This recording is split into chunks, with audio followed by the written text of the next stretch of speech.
अस्सलाम वालेकुम। हाँ जी, मेरे व्यूअर्स कैसे हैं सब? इंशाल्लाह उम्मीद है सब खैरियत से होंगे। ये देखें, ये है ट्राउज़र, डिज़ाइन में दिखाती हूँ आपको। और ये शर्ट सितारों वाली, इसको मैंने दी है डोरी के साथ।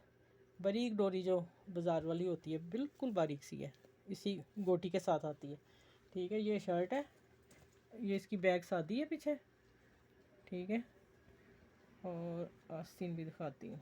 स्लीव इसके हैं जो, ये आगे फ्रंट है इसका ना, काम वाला।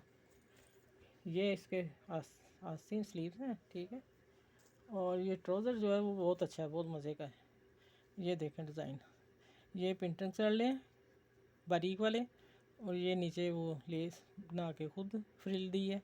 और ऊपर ये वाला जो है, इसी कपड़े की पट्टी, शर्ट के कपड़े की साइड से पट्टी निकली थी, वो मैंने ऊपर लगा दी। और देखें कितना माशाल्लाह प्यारा ट्राउज़र लग रहा है। इंशाल्लाह उम्मीद है आप लोगों को पसंद ज़रूर आएगा, यूनिक सा है। और अपना ख्याल रखिएगा, मेरे चैनल को शेयर कीजिएगा, लाइक कीजिएगा। अल्लाह हाफिज़।